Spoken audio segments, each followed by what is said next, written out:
This is a panel that epitomizes the African spirit.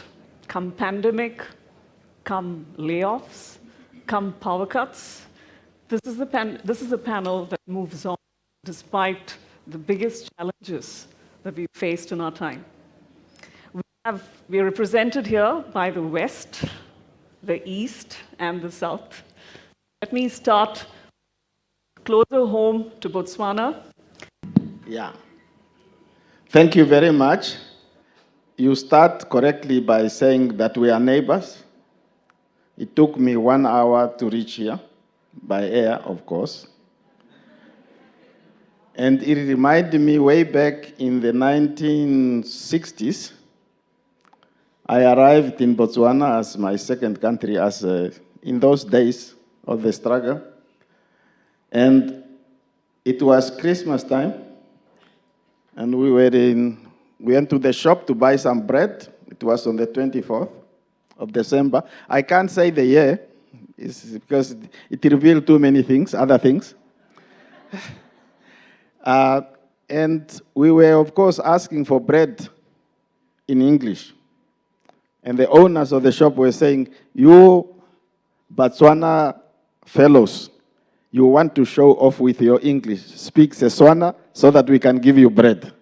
So I consider myself one of the locals.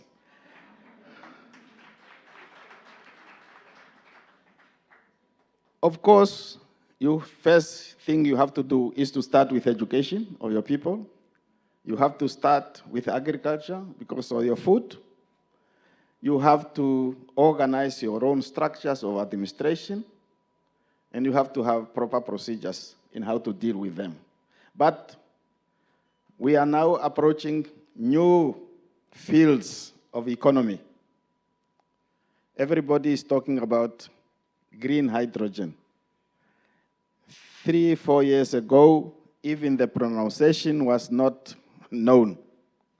But we have the benefit of the coast, a long coast, the desert, the large area, and this period, people need energy, and plenty of it. And Europe need it. So this week, or tomorrow, the President of Finland is coming to Namibia. Next month, the Prime Minister of the Netherlands is coming to Namibia. And I'm told also the Prime Minister of Denmark. So we are trying first of all to train our young people, especially in technology.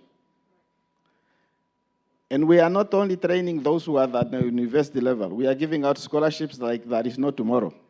Sure. And even some of this government are willing to give us money to give out scholarships at tertiary level and at technical level.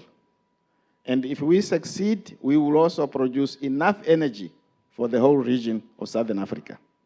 That's fantastic, sir. Moving from green hydrogen, let's go to the Hustlers Nation. Now, what is the Hustlers Nation? I was speaking with our Deputy President of Kenya earlier today, and he said, Kenya is a Hustlers Nation, and I always knew it as Silicon Savannah. But please tell us, you were elected and you came to power under William Ruto's government, the keenly contested election. And now you have a mandate, obviously, and you've also been a businessman in your previous life. But I'll come to that later. But tell us more about why you call it a hustler's nation. Thank you very much. The Hustler Nation is a serious economic movement that swept President William Ruto and I to power in Kenya against many odds. The Hustler Nation is about the ordinary people. People whose fathers are not known, their mothers are not known, they have no reference whatsoever.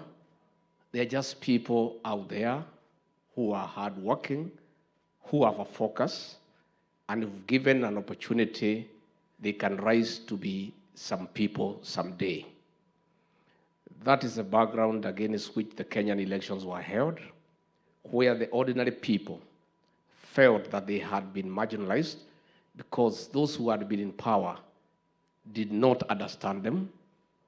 They had no nexus between the privileged and the underprivileged, and the people of Kenya felt that for them to make progress, for them to be involved in the decision-making table, they needed one of their own, an ordinary child, born in an ordinary home, brought up in an ordinary manner, to be president, to create an opportunity for other people with ordinary background someday to be men and women of substance.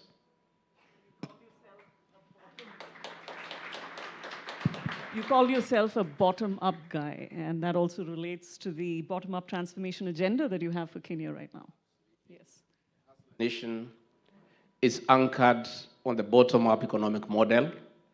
That is a model of development to make sure that those Kenyans at the bottom of the pyramid are accorded an opportunity, they are empowered to be serious entrepreneurs, to be serious economic players in our country.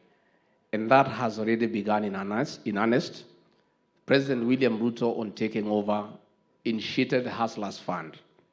This is a fund by government to the ordinary people, from $5 up to $500, where Kenyans who have no access to credit because they don't have a logbook, they don't own a car, they don't have a title deed because they don't own land. Ordinarily, banks would not give them credit. But this Hustlers Fund by government is a fund that is available to every Kenyan, however low, to be able to do some business. And since this fund was initiated 5 months ago, ordinary Kenyans are able to borrow money at very little interest, without any collateral, without any guarantees, and they have joined the big boys and the big girls on business, and they are competing on equal footing. Wonderful, sir. Moving on to Nigeria, the West. He said that I can call him Sunday. So Sunday, the Minister of Youth and Sports Development of Nigeria. You have a new president-elect, Mr. Bola Tinubu. And Nigeria, of course, is Africa's most populous economy. It's over 200 million, and 95 million are youth. And also, it is the biggest economy with a GDP of about 440 billion US dollars. So Nigeria is where, we always talk about Nigeria when we talk about IT or financial services or fintech. But tell me, Sunday, what are your priorities now? You spoke to me earlier about setting up a youth, the AFDB is thinking about setting up a youth entrepreneurship bank. You want to start the conversation about a youth ministry. Tell us a little more. What are your priorities in the roadmap? Thank you very much. I think the data you put out is accurate. I just want to add a little bit of it. A youth population of 90 million and climbing. 65% of that population is below 25. So when you look at that data and you look at the resources available, you know the pressure under which even the government works. But we also have a government in the last 5 years that has helped to create a special banking license that has led to the creation of fintech companies, almost 236 fintech companies, with 10 of them leading in the world. About 4 of them, they're icons already. Yes, you talk about Flutterwave, Paystack, InterSwitch, quite a number of them. And just, I think about 2 weeks ago, another one was bought up. So we believe so much in the innovative power and minds of our youth. And His Excellency, the Kenyan Deputy President, did talk about the Hustlers Fund. But 3 years ago, given the data of our youth, given the spirit of entrepreneurship, we had a 75 billion naira investment fund for our youth, single-digit 5%. You get between 250,000 to 50 million, depending on the kind of company that you have. And it's a direct investment for the first time in the ideas, ordinary ideas of our youth, their innovative minds, their enterprises, because there's a strong belief that you must turn them into wealth creators. You must employers of labor, and those that can contribute to the GDP. The government jobs are no longer available. But also, but 2 weeks ago, we started a conversation. The AFDB actually came to Nigeria to start the first bold step towards establishing Youth Entrepreneurship Bank, which, of course, most African countries will plug in eventually. A technical committee has been set up to work on the granular details of that. We believe the future of youth decent job, just like the International Labour Organization said, the future of decent job is in placing our youth on the path of entrepreneurship. When you look at Asia, no country has been able to really empower its youth without placing them deliberately on the path of entrepreneurship. As part of the post-pandemic recovery mode, you also tapped into the diaspora a lot, didn't you? Absolutely. Yes, yeah. Of course, the data is out there. The inflow that comes in from Nigerian diaspora is in the billions of naira. And when you look at that, climbing up to 800 and almost $1 billion, and it's climbing. And we have a diaspora agency that's been able to work very effectively. And I think when you look at the FDI, the capital inflow, which after COVID, post-COVID, kind of stabilized for a while and then went down, these inflows have been able to help. So if I can move on to the Deputy President of Kenya, you are a businessman, and you also coach and mentor entrepreneurs. What is Kenya has always been known to have a great startup ecosystem, but what are the new priorities for government in that regard? Thank you very much. Our focus as leaders is to mentor our young people into serious business players. I'm very grateful to be among these young people. In fact, our engagement with them last night, when they almost made us break our backs into dancing, and with them today, make us feel a little bit younger.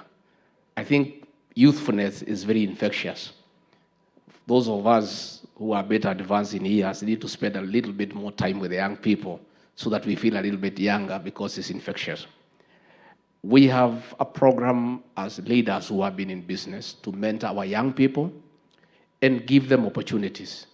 And what we have done in Kenya, the Kenya Kwanza plan has 5 pillars. One of them is the digital superhighway and the creative economy. The young people take the command in the tech space. And the way to allow them to have an advantage among the other business people of an older generation is to encourage the tech space to take center stage in our investment, in our entrepreneurship. And what we have done in Kenya is that we have agreed as a country to digitize all government services so that our young people can take center stage. We have also agreed that the young people through the Hustlers Fund are given an opportunity to be given credit to compete in doing business with the government.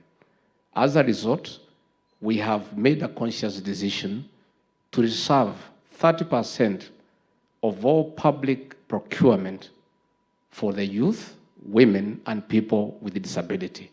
That means that all young people who are very energetic, very passionate, with a lot of zeal, have an advantage to compete for business. I started business at a very young age, in my years at the university in the first year. And I was able to buy a car in my second year at the university through prudent business practices. I see an opportunity for our young people that if they are focused, they decide what they want to do, they become go-getters. With a government like ours that is willing to allow them latitude into the business space, they have every opportunity to make it to the very top. So this summit today is very encouraging to me, where we have young entrepreneurs from all over the world, young people with business ideas coming together to exchange views and ideas so that they enrich each other's thinking. And I must tell our young people here today and the rest of the world, this is your time. Take your space. You must lead in all spheres. You must take leadership in business. You must take leadership in entrepreneurship. You must take leadership in politics. And nobody will come to get you from your house to lead. You must get out of your house and seek for leadership in all spheres. And it is your time because you have the advantage of age, youthfulness, fresh ideas, and you are the commanders of the tech space, which is the driving force of all the economies and business across the world. Is business easier or is politics easier? Business is much easier. You just have to get the right ideas, the right energy, the right networking, and you are good. Politics is a different ballgame because you have to work for other people. The harder you work, the more criticism you attract. The more you succeed, the more people demand you succeed more. But again, leadership in politics is a calling. Those of us who are in politics, we are poorer people in politics.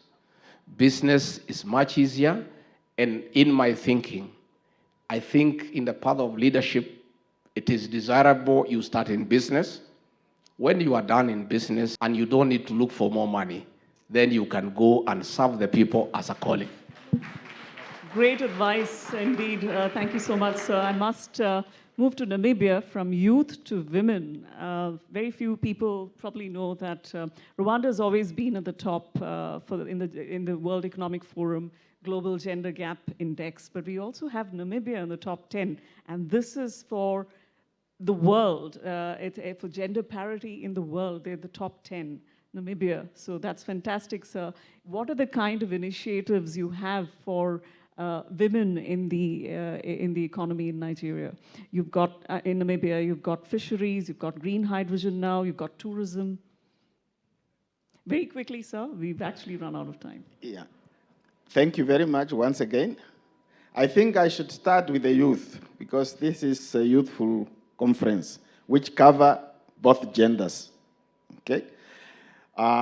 What we are trying to do, first of all, is that exactly all this new industry we are introducing and where we are pumping money and training and technology is for the benefit of the youth. We did not join politics old. We joined also while we were students. In the first place, then we'd come to, in terms of representation, I have two beautiful ladies who are deputy minister in the Republic of Namibia. One is for trade and one is for ICT. Please stand up.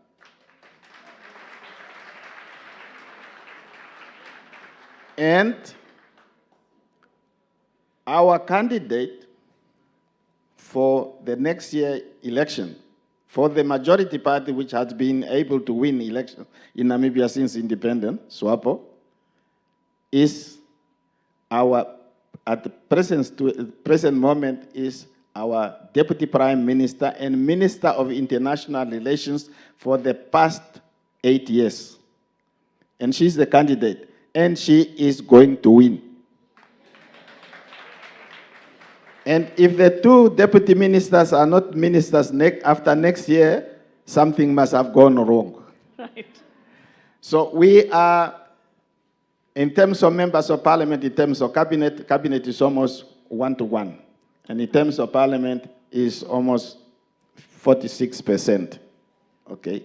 So we went through the struggle to liberate all our people, irrespective of age, irrespective of color, irrespective of gender. And therefore, any country that is not taking care of their youth, that is not taking care of their daughters and mothers and sisters, it is going to fall behind. And therefore, I am very, very pleased to be at this meeting, feeling young, if not looking young, I'm feeling young. And to be in the country which I consider home, as I said already, and to enjoy this type of interaction. Now I have already a friend, the Deputy President of Kenya. I used to be the counterpart of his boss, but his boss has moved up. So we are networking. And from this meeting, I'm going to join my brother and neighbor, Slaga Zongwane. At his office, you see the closeness of the neighborhood. And we all must work together as neighbors within SADC and as African in the African continent and the world. And we must maintain unity and peace within our own homes, within our own country, and within our own continent. Other people who are trying to come to tell us that they are bringing peace to us is a lie. If you don't have peace at home, you will never get it from abroad. Thank you very much. Thank you so much, sir. So clearly, from west to east to south, so time for growth, it's time for Africa. Thank you so much, gentlemen. Thank you so much, audience as well.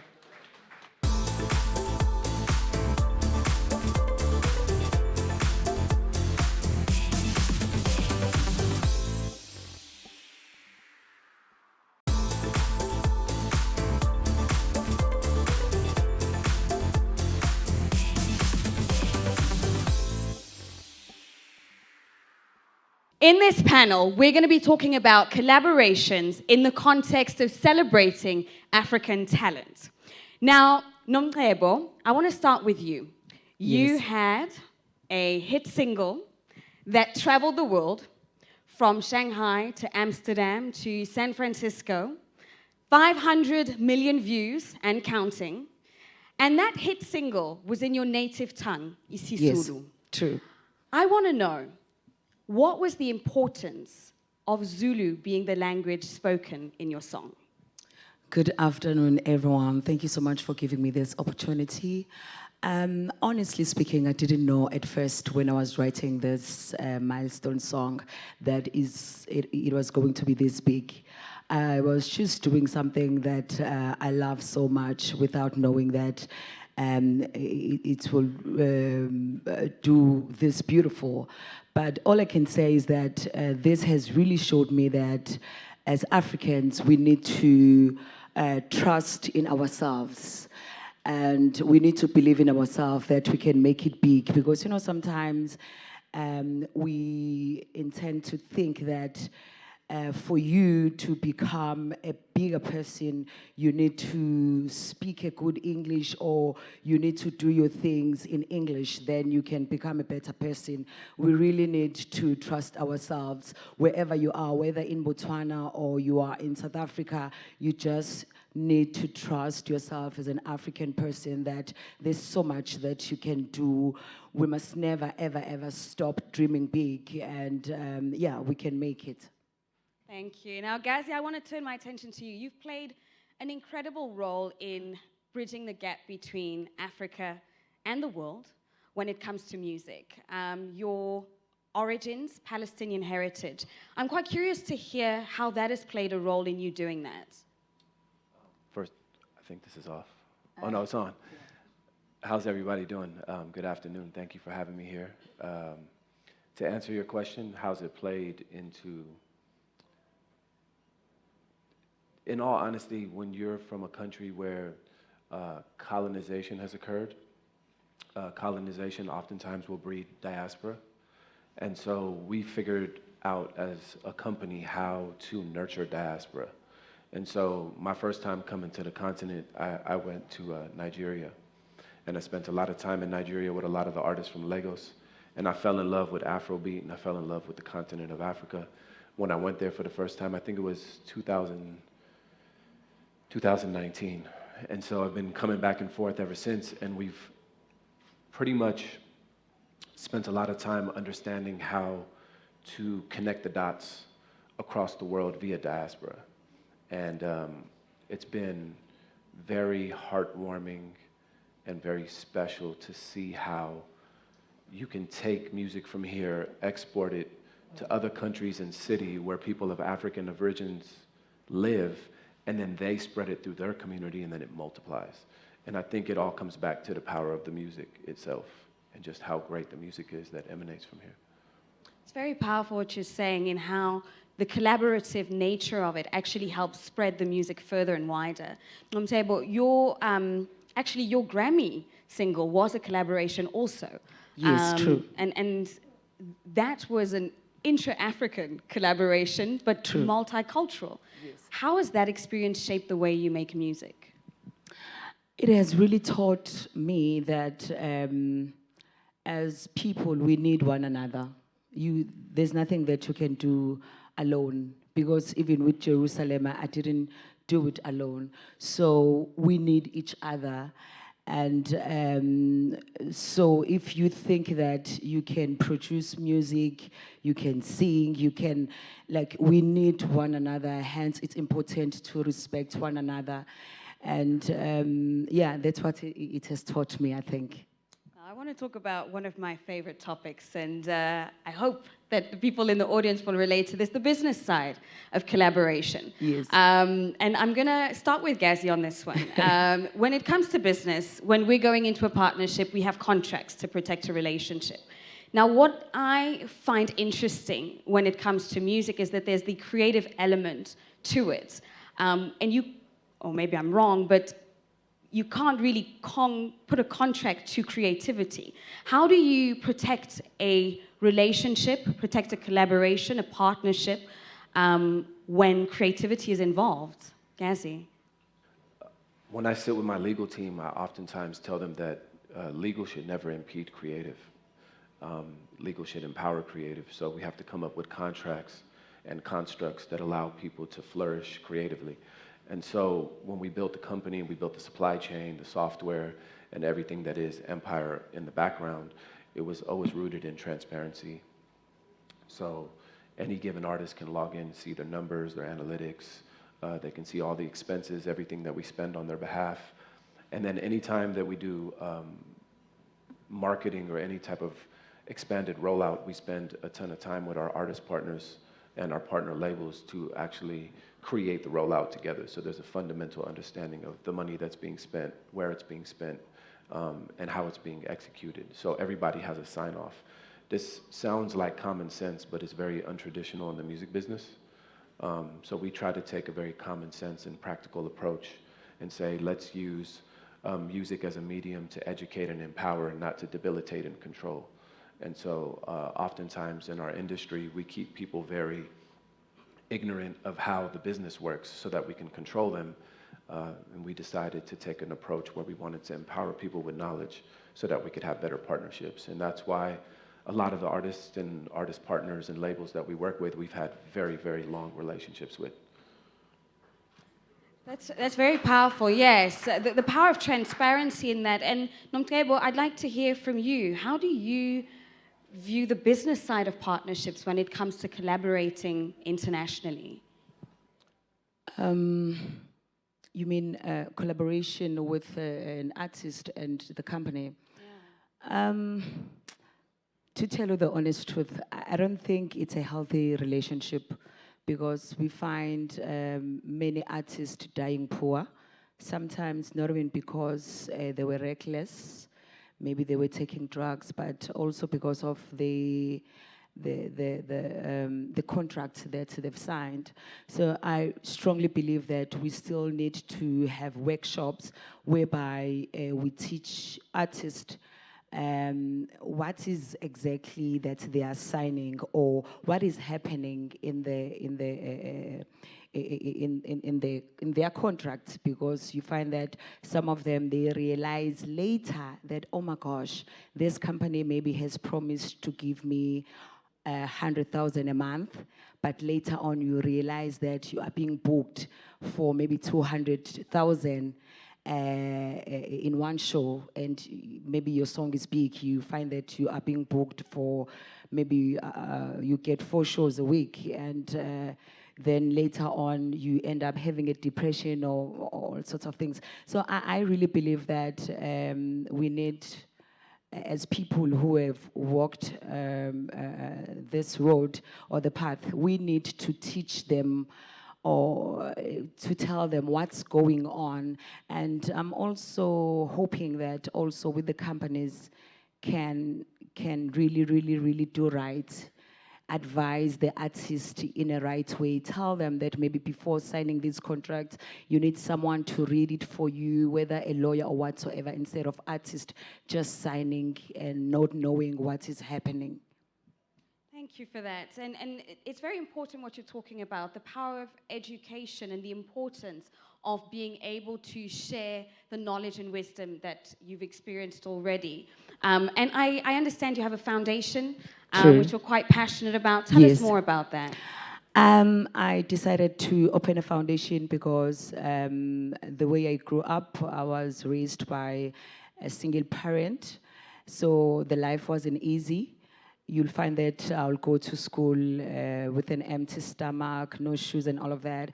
So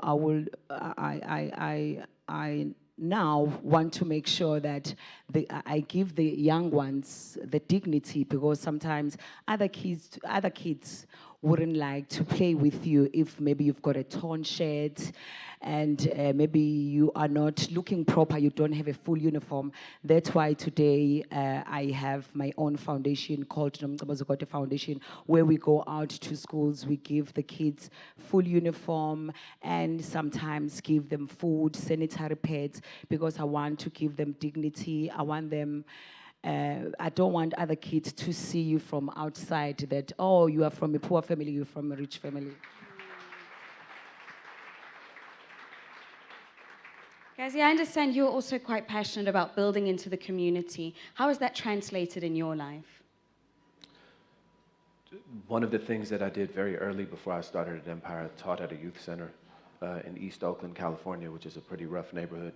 And I was able to transition a lot of those kids into record deals when I started my company. And 14 years later, a lot of those kids who are men and women now are flourishing as musicians. So it created kind of like a full loop in my life where I was able to take something that I was passionate about and use it to create microeconomies. And so I'm big on this whole concept of microeconomies, of going into different countries and different cities and setting up shop and then taking an artist, making them successful, and then the next thing you know, that artist needs a road manager, a videographer, a digital marketing manager, a lawyer, so on and so forth, and then the next thing you know, you're feeding 2 or 3 families, and then you move on to the next city, and you do it again and again and again, and then you create a complex network of success, and that's kind of why I named my company Empire. I mean, most people view an empire as a divide and conquer thing, and for me, Empire has always been unite and multiply, so it's just a very different construct. Unite and multiply. Nomhebo? And just to add on that also is that, you know, the truth is that I see people here, they're wearing their ties, they're looking beautiful. And but the truth is that outside it is very, very, very bad. And the way I see it, it's as if we won't have our heroes.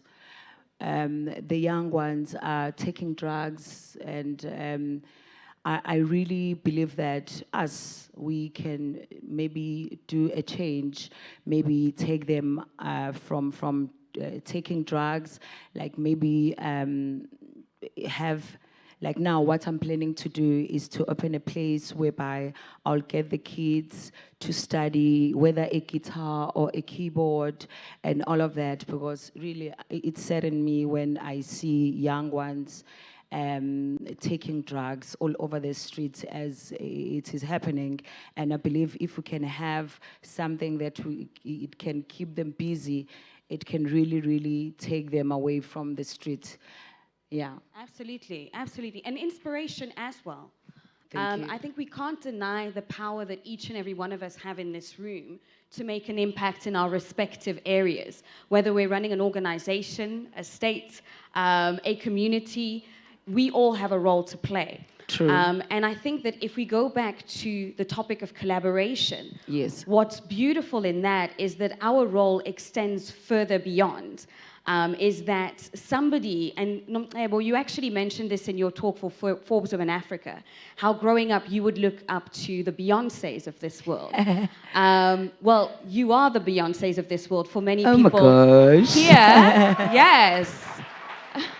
Thank you so much. Here Thank on you. the continent, but also in other places. There's, you know, with the digital world that we're in now, with somebody listening to your music, there's absolutely no reason why a young girl in India or a young girl in the Netherlands can't turn around and say, wow, look at this woman. Wow. So how do you view that responsibility? That's why today I've got also my own company called Emazulwini Music Productions. Because again, I really believe that as much as I'm a second woman after Miriam Makeba, who has passed, to receive an award, meaning that in South Africa right now, I'm the only one with a Grammy Award. But I still believe that I really strongly believe that South Africa is very talented. There are so many artists that can win a Grammy. So that's why today I've opened up this company called Emazulwini, and also want to do justice, you know, and also take them abroad, because I don't know if you know, but I've traveled the whole world because of, yeah, of course. So I really strongly believe that even them, they can do the same. They can travel the world, you know, they're very talented. And also I'm happy that I've inspired them to say it doesn't matter where you come from. Even if you are coming from a poor family, you're an orphan, you can make it, you know. You just need to be focused in life. You can reach your goals, become the person that you want to become, you know, yeah. Absolutely, thank you for that. And with traveling comes exposure and access.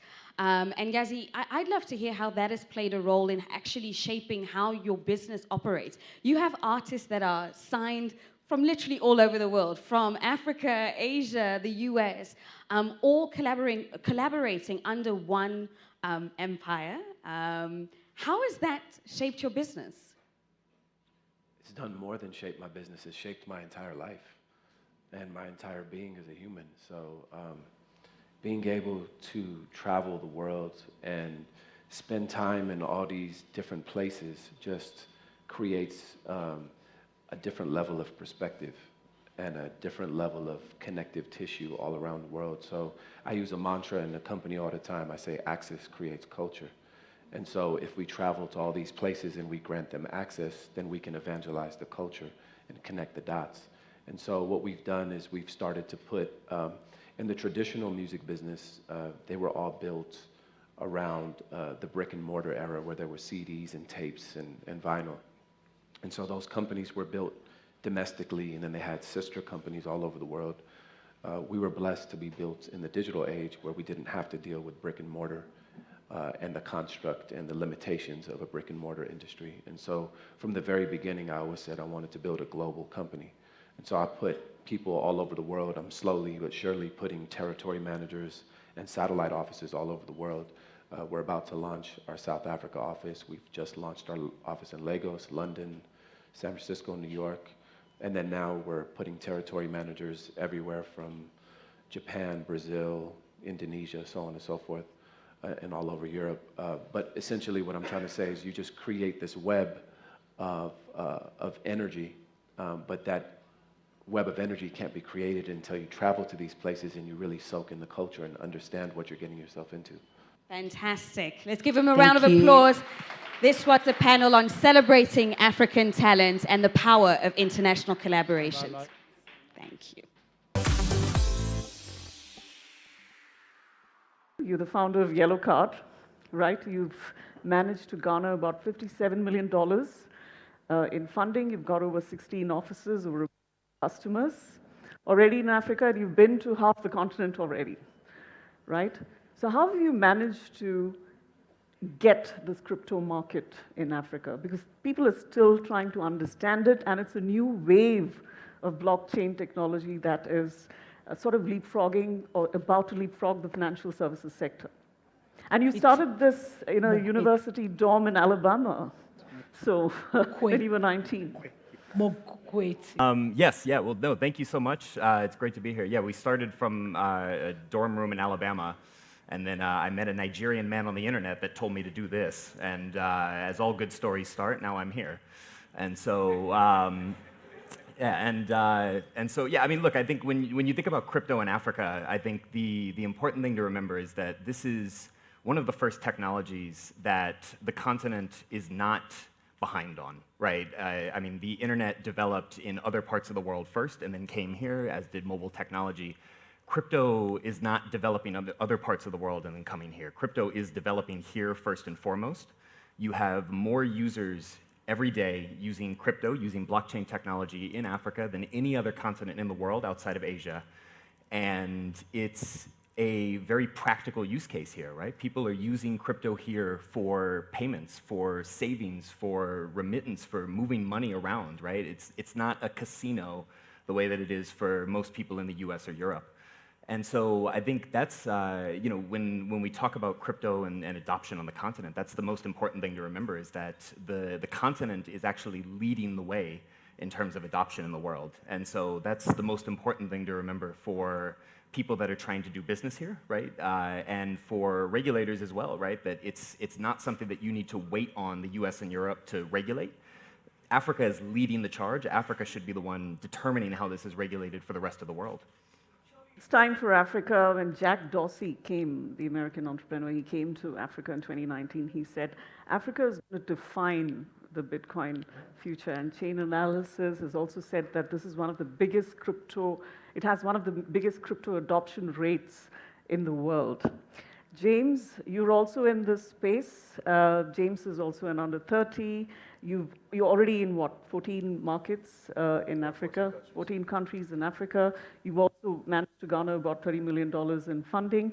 And he's a third generation African. He's lived in the DRC, was born and brought up in the DRC.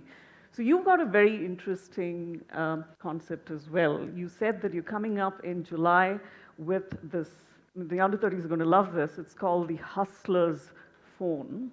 It's $100. It's called Jambo Color.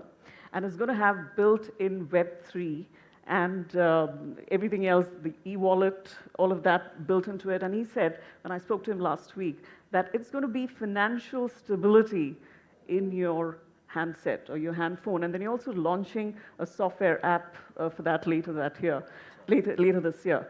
Can you take us a little bit, you know, back to where it all started? You were very young when you know, you started out on this, and then what is the future for this, the crypto market? What's the kind of adoption that you're seeing in your space? That's a loaded question right there. I'll do my best. Well, first I just want to thank everyone. This is my first Forbes Under 30 Summit, so thank you Forbes, thank you the government of Botswana, thank you Mr. President for being here. I appreciate everyone here, for real. Thank you. Quick background on myself. Let's jump into Jambo real quick, my thoughts there. I grew up in Kinshasa, 18 years in the DRC. Family's been there 3 generations, so not too far from here. We're in 14 countries right now, hopefully in 15 after this trip, sir. Yes, sir. So Jambo, what we do is we're building the Web3 super app of Africa to create the Earn ecosystem.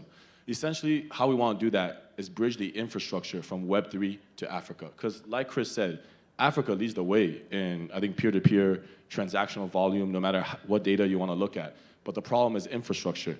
Now, let's take a step back even. How did Southeast Asia, another emerging market, blow up previously in 2021 due to play to earn and that whole movement? Is because the infrastructure was there. Binance was there to provide dollar trading pairs. There was a guild that helped people preload NFT wallets, and et cetera. The point I'm getting to, in Africa, that's not really a possibility right now, even though there's 50% smartphone penetration. So it makes no sense. So yeah, Jambo, essentially we aim to do this by bridging infrastructure through both software and hardware. Now for the most fun part, I'd say, of this entire speech, what I'm gonna say is, yes, we just launched the Jambo Color. It's a $99 smartphone with pre-installed technology applications. It's called the Hustler Phone. The reason is because it helps you hustle to make money and create value through spending your time on the applications that are inside the phone. Because how does every tech company in today's world get valued? Honestly, to me, it's just one metric: users and user growth. You never make money from your users. Let's use a tech company that has a lot of users in this world. ByteDance, let's say, right? A lot of people go on TikTok. ByteDance has never made $1 from their users. They make money from other tech companies that want to interact with their users. So that is essentially what we want to do as well. We want to bring the best applications to the phone, inside the phone. So when you're, say, a 20-year-old in Botswana, in Lagos from university, you can already be spending time on the phone and make money. So when I spoke to Chris last week, he said he's using Web3 and and the crypto to actually resolve some of the Web 2 problems that Africa is facing. And remittance costs are very high. You're trying to come up with a payment system. You've got a new payments API as well that you launched last week. Africa is really ripe for the picking because you can actually, because we don't have the legacy of the financial system, you can actually leapfrog in the financial services sector. How are you changing this perception of remittances, sending payments across the continent? How have you managed to change the perception, and more so in the smaller markets that you're in? Not the bigger economies, even in the smaller markets. I mean, I think the system at this point is antiquated, right? The idea that the US dollar should be the only currency that's able to be used and move around the world, and the idea that all international transactions have to happen on the US dollar is an antiquated system. And frankly, it's a system that was designed to work against Africa, not to work for Africa. Right? I mean, the fact that countries have to have a certain amount of dollars in reserve for their currency to be stable for international transactions and imports, exports to flow, right? This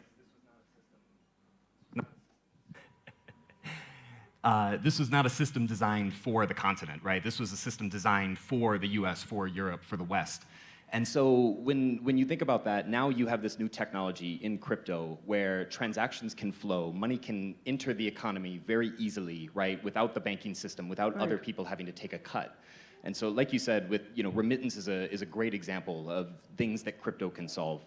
Because right now, on average, it costs about 9% to send money to the continent, right? You have $80 billion a year flowing to the continent, and people are paying 9% to send that. Think about what $7 billion could do for Africa. Think about what $7 billion more could do if it was in this economy, right? If it was in Botswana, if it was in Nigeria, if it was in Kenya. Think about how much more value that money could provide there than it would going into Western Union's pockets or into another big international company that just frankly has enough, right? And so I think again when we think about crypto, and when we think about the way that it's used, especially on the continent, those are the use cases that are first and foremost, right? And when you talk about smaller economies and smaller countries and the way that crypto has been adopted, I think there's no better place to look than Botswana, right? Botswana has, I mean, for us, right, speaking personally for Yellow Card, right, Botswana is number 3 for us in terms of active users, right? This is a fantastic market, right? It's an open economy, right? It's a very welcoming economy for business. And kind of like I mentioned earlier, Botswana is really taking the lead in terms of crypto regulation, right? The only crypto license on the continent is here in Botswana. And they've issued it first to you. Yes. Yeah, sure. Yes. And so it's been, look, it's been great working with Mbifira, working with the Bank of Botswana, and and just going through that process of helping them with developing that. And yeah, look, I mean, it's great to see a country in Africa, like we said, leading the way on that regulation, as opposed to waiting for somebody else to do it and then trying to copy that. And you're also Pan-Africa's largest cryptocurrency exchange. Did you actually see this happening? Because you came to Nigeria without a return ticket when you first started. Yes, yeah. The first time in Nigeria, no visa, no shots, no return ticket, had no idea what I was doing, met a guy on the internet that told me to do it, and basically landed there with the option of either make this business work or live in Nigeria for the rest of my life. And so, yeah, I mean, look, yeah, now we're the largest exchange on the continent, and that's all that we focus on, right? Is just how do you take African fiats and bridge that gap? How do you help money enter local currency, local economies through crypto, and how do you help people in the local economy access crypto, access Web3, access international markets? And I'm going to come to that point that you made with me earlier. You said fintechs have to have the crypto and Web3, and most of the fintechs you see are already doing that in Africa. And I've been speaking to a lot of young people here, and there seems to be a lot of understanding and eagerness to jump onto the same bandwagon and do the same. So, James, can you just take us through some of the challenges that you faced in terms of the regulatory environments on the continent? Regulation is a very gray area, and more so with the collapse of FTX very famously last year. That sort of trust that the consumer also needs to have in crypto. What are your thoughts on that? I think honestly, it's like Chris said, Botswana is the only country in Africa that has a license for crypto, which is quite incredible, because forget even licensing, to even have regulations for cryptocurrency is a blessing for founders like us that deal with it in and out and the government in various jurisdictions. So full props to the Botswana government. That's very forward thinking. I think, honestly, if you look at any industry, right, in the beginning, it's always going to be all kinds of problems. Even Nike, right? Nike in the very beginning was super cash flow positive. I know it doesn't really relate right now, but banks still shut them down. Banks didn't give them banking because it was too risky. Sounds kind of like crypto right now. I think the broader picture I would rather be thinking about every day is, since growing up in Africa, our family, we diversify, we invest in infrastructure, and you see these fund managers, and you see different guys building in Africa, and it's always wondering the same thing. Is this the decade that entrepreneurs in Africa can make it? Is this a decade where infrastructure is there and is for Africans to come through? Because all the statistics are there. Chris just told you all the flows, all the money coming in. And honestly, guys like Yellow Card is amazing. The largest crypto company in all Pan-Africa. I'd say 95% of my investors have never invested in Africa or heard about Africa, never been here. Like, most of my due diligence was telling them about Africa, not even Jumbo, what I do. Then maybe we are the right person to do this. So same as Chris, is bringing money into the region. I think that's always helpful. And I think one more thing is, a lot of what we think about at Jumbo is talent is equally distributed, but opportunity is not. I find that very true, but we think that education can level the playing field. So our approach from the beginning, day one, our first product last year is called Jumbo Academy, a learn-to-earn 10-week program app. Every week you can learn something about crypto. Say week 1, you learn about exchanges. You can earn tokens from certain exchanges. Week 2, you learn about cross-chain, multi-chain, layer 2s. You can earn different other tokens. The idea is that people will understand the concept that from their phone, they can get access to the broader financial infrastructure and find financial freedom. They can bypass legacy gatekeepers. So honestly, I know Web3 might have different connotations in today's world in different markets, bull, bear, etc. But I think it's the idea behind of it that helps people leapfrog past legacy gatekeepers is why it's interesting for Africa for me. So personally, one of the biggest things that I find challenging is in understanding the crypto space is understanding the terminology, Dogecoin, stablecoin, altcoin. There's so many coins, USDC, USDT, Tether, Ether. It keeps changing, it's very volatile.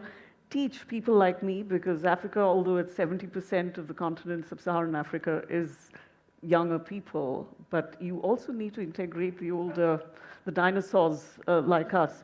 So, how you're talking about small business, but also big business needs to be incorporating this kind of technology. So what's the multi-generational approach? You obviously need to upskill the older people and use the existing younger database and incorporate them, like you said, with the academy. So a very quick answer for that. Sorry, Chris. Sister, it's a good thing that this is such a young continent, because there's plenty of people that can teach everybody, right? Yeah. There's one thing I love about young people, it's that, it's very easy to sort of get up to date with new technology, right? And so, fortunately, it's not just us that have to teach people and have to teach anybody else about, what is crypto and how do you use it, right? You got a whole continent of people ready to help and ready to teach you, right? But no, I mean, look, you're 100% right. I think that any business in the world, never mind just Africa, but certainly any business operating on the continent should be looking at how crypto, how stablecoins can help benefit their operation, right? How it makes it more effective to move money into the continent, right? How it makes more effective to move money around, to make payments, all of that, right?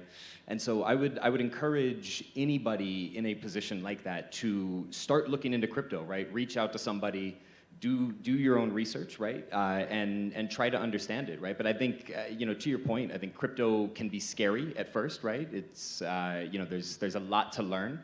And I would say, the easiest and just sort of most straightforward thing that businesses can benefit from is stablecoins, right? USDT, USDC, stablecoins on blockchain pegged against the US dollar. There's no fluctuations, right? It's not going up and down like Bitcoin. And it just makes the ability to move dollars and move value around the world so much simpler, right? It just simplifies the entire process for these big companies.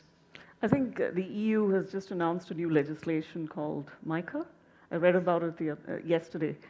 And also, you mentioned that the Bitcoin is going to be the national currency of Africa. You're talking about a single market with the CFTA.